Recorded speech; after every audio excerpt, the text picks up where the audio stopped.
हर युग में एक योद्धा जन्म लेता है और उसका धर्म होता है अन्याय के विरुद्ध खड़ा होना। दोस्तों, आज हम सुनेंगे ऐसे ही एक अमर योद्धा की कथा। क्या होगा अगर मैं आपसे कहूं कि महाभारत के इतिहास में एक ऐसा योद्धा था जिसकी ताकत ने स्वयं भगवान कृष्ण को भी हैरान कर दिया, जिसके तरकश में सिर्फ 3 बाण थे, पर वो तीनों बाण पूरे युद्ध का पासा पलटने के लिए काफी थे। और सोचिए, वही योद्धा अपने वचन के लिए अपना सिर दान कर देता है और फिर भी अपनी आंखों से पूरी महाभारत को अंत तक देखता है। दोस्तों, आज हम आपको ले चलेंगे उस रहस्य की गहराई में जहां साहस है, रणनीति है और ऐसा त्याग है जो कलयुग में आस्था का आधार बन गया। ये कहानी है उस वीर बर्बरीक की जो आज खाटू श्याम बाबा के नाम से करोड़ों दिलों में राज करते हैं। तैयार हो जाइए, क्योंकि आगे जो सुनेंगे वो आपको हमेशा याद रहेगा। ये कहानी शुरू होती है हजारों साल पहले महाभारत के समय से, क्योंकि इसके पीछे छुपा है महाभारत के युद्ध का एक ऐसा सच जिसके बिना पांडव शायद कभी विजयी न होते। ये दास्तान आपको समय की उस गहराई में ले जाएगी।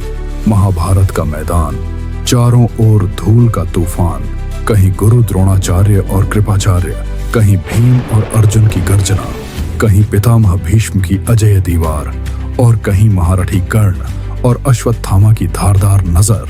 धर्मराज युधिष्ठिर अपने शांत स्वभाव में पर भीतर से युद्ध के ताप में जलते हुए, लेकिन इन सब के अद्भुत पराक्रम के सामने एक ऐसा योद्धा था जिसकी महाशक्ति के आगे सबका तेज फीका पड़ जाता था। सबके दिल में बस एक डर था, अगर वह युद्ध में उतर गया तो हमारे बीच से कोई भी जीवित नहीं बचेगा। इतना अप्रतिम, इतना अजेय होने के कारण उसके शौर्य से महाभारत के सबसे बड़े योद्धा भी कांपते थे।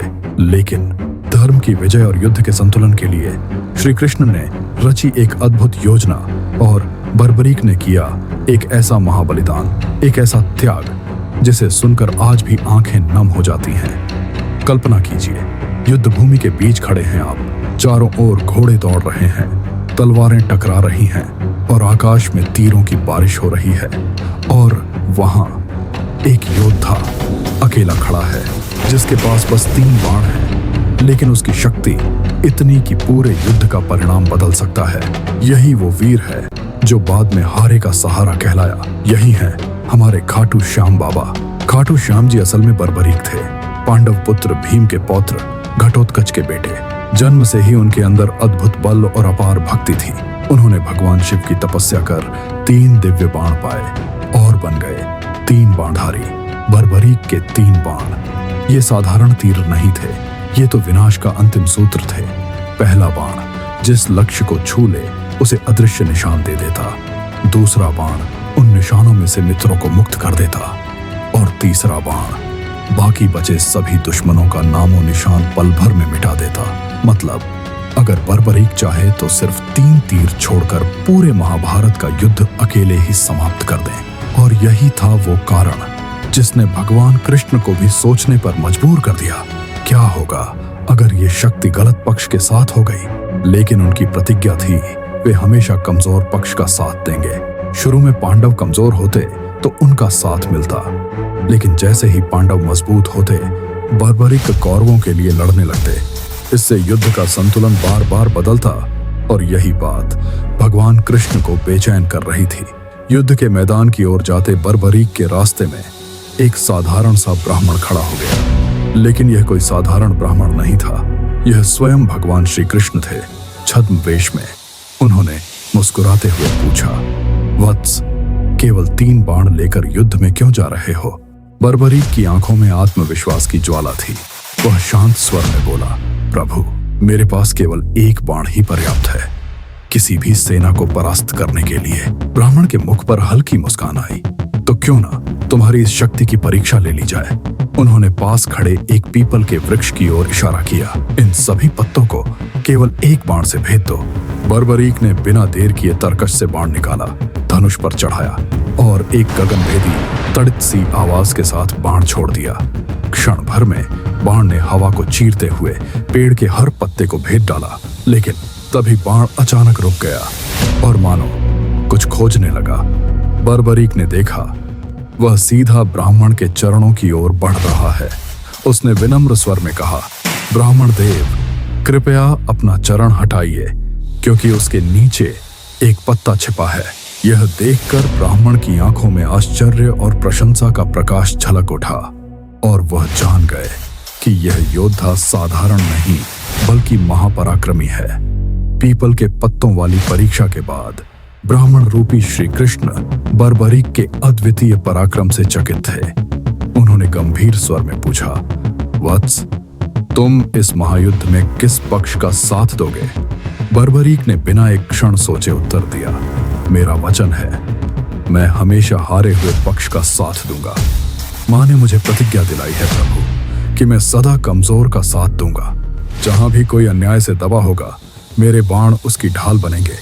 यह वचन ही मेरी आत्मा है और यही मेरा धर्म। यह सुनते ही श्री कृष्ण के मुखमंडल पर चिंता की रेखाएं उभर आईं। वे जानते थे, यदि यह महाबली हारे हुए पक्ष से जुड़ जाएगा तो युद्ध की दिशा बार बार बदल जाएगी और अंततः कौरव इस नियम का लाभ उठाकर पांडवों को परास्त कर सकते हैं। कृष्ण जी कहते हैं, सोचो हे बारबारिक, अगर तुम पांडवों का साथ दोगे तो कौरव कमजोर हो जाएंगे, फिर तुम कौरवों की ओर खड़े हो जाओगे और जब पांडव कमजोर होंगे तो तुम फिर उनके पक्ष में चले जाओगे। इस प्रकार तुम अकेले ही दोनों पक्षों का नाश कर दोगे और तब यह धर्मयुद्ध, जिसका उद्देश्य अधर्म का अंत करना है, वह अर्थहीन हो जाएगा। बारबारिक की आंखें नम। प्रभु, आप सत्य कह रहे हैं। मेरे 3 बाणों में इतनी शक्ति है कि पूरी पृथ्वी की सेनाएं एक क्षण में समाप्त हो सकती हैं।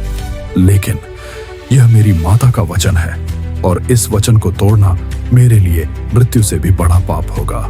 कृष्ण, हे बालक, तुम्हारा वचन अमूल्य है, तुम्हारी प्रतिज्ञा महान है, परंतु यही प्रतिज्ञा इस युद्ध को धर्म से भटका देगी। इसीलिए मैं तुमसे एक और महान बलिदान मांगता हूं, तुम्हारा शरीर नहीं, तुम्हारा शीश, ताकि तुम रणभूमि में रहकर इस महायुद्ध के साक्षी बन सको। हवा रुक जाती है, पत्ते तक हिलना बंद कर देते हैं, मानो स्वयं कालचक्र इस बलिदान का इंतजार कर रहा हो। यह सुनकर वातावरण भारी हो गया, लेकिन बर्बरीक की आंखों में कोई भय नहीं था। वे शांत भाव से बोले, यदि यह दान धर्म की विजय के लिए है तो मैं इसे सहर्ष स्वीकार करता हूं। उन्होंने स्वयं अपना शीश दान कर दिया। भूमि पर शरीर नत हो गया और शीश श्री कृष्ण के करों में था।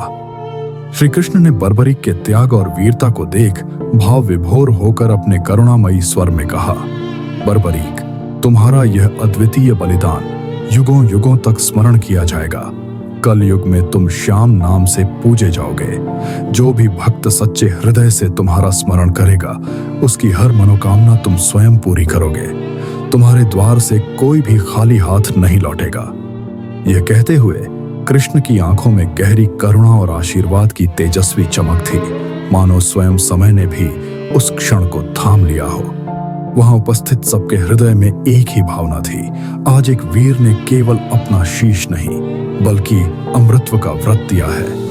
परंतु बर्बरीक की एक अंतिम इच्छा थी, प्रभु, मुझे इस महायुद्ध का दृश्य देखने का अवसर मिले।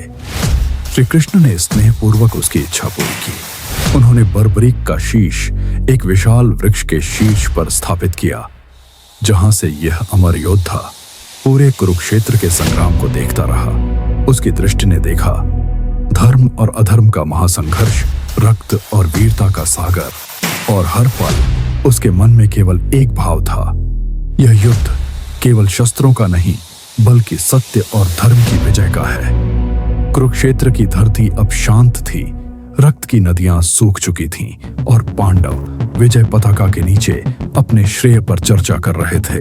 कोई कहता भीम की गदा से विजय मिली, कोई कहता अर्जुन की गांडीव की शक्ति ने सब समाप्त किया। तभी श्री कृष्ण ने धीमे स्वर में कहा, यदि सच में जानना चाहते हो कि इस विजय का श्रेय किसे है, तो उस साक्षी से पूछो जिसने यह युद्ध आरंभ से अंत तक देखा है। सभी की नजरें वृक्ष के शीर्ष पर रखे बर्बरीक के शीश की ओर उठी। बर्बरीक की वाणी गूंजी, मैंने संपूर्ण युद्ध देखा है और मुझे स्पष्ट दिखाई दिया। हर बार जब पांडव संकट में थे, हर बार जब विजय दूर लग रही थी, केवल एक ही पुरुष था जिसने अपने अद्वितीय कौशल, रणनीति और माया से युद्ध की धारा मोड़ दी, और वह हैं श्री कृष्ण। बर्बरीक के इस उत्तर से धरती और आकाश में गूंज फैल गई। देवताओं ने उनकी बुद्धि और साक्षी भाव की प्रशंसा की। श्री कृष्ण की आंखों में स्नेह और आशीर्वाद झलक उठा।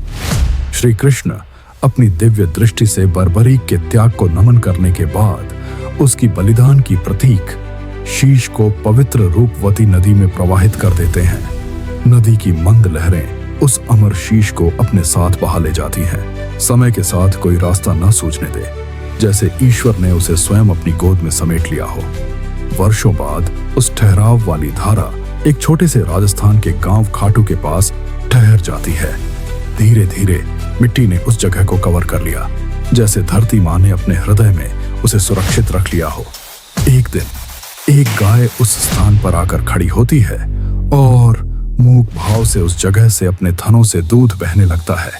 एक अत्यंत दिव्य चमत्कार। गांव वाले आश्चर्य और स्नेह मिश्रित भाव से देखते रह जाते हैं। अंत में अनिवार्यता ने जिज्ञासा पर विजय पाई।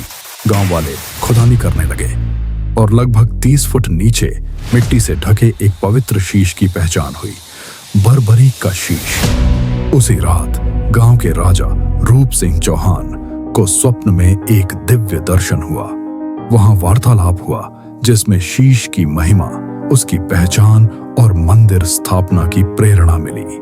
अगले दिन ही राजा ने भव्य उत्साह और श्रद्धा के साथ उस स्थान पर मंदिर की नींव रखी। 1027 ईस्वी में रूप सिंह चौहान और उनकी धर्म भक्त पत्नी नर्मदा कन्वर ने मिलकर सायंकाली स्वरूप से पवित्र स्थल पर खाटू श्याम जी का मंदिर स्थापित किया। कहते हैं यह मंदिर वहीं स्थापित हुआ जहां श्याम कुंड नामक पवित्र सरोवर भी है, जहां से उस दिव्य शीश को खुदा गया था। इस प्रकार खाटू श्याम मंदिर बना, एक ऐसा केंद्र जहां आज भी भक्तों का श्रद्धा और भक्ति का संगम होता है। खाटू श्याम बाबा, जिसे हम हारे का सहारा मानते हैं, उनकी अमर कथा आज भी दिलों में जीवंत है। तो दोस्तों, हरे के सहारे का मतलब है कमजोरों का रक्षक, पीड़ितों का उद्धारक। ऐसी अद्भुत और अलौकिक लीला है हमारे खाटू श्याम बाबा की, जो अपने भक्त की पुकार कभी अनसुनी नहीं करते। अगर आपको यह वीडियो पसंद आया हो तो इसे लाइक और सब्सक्राइब जरूर करें। मिलते हैं अगले वीडियो में, तब तक के लिए जय हिंद, जय श्री श्याम।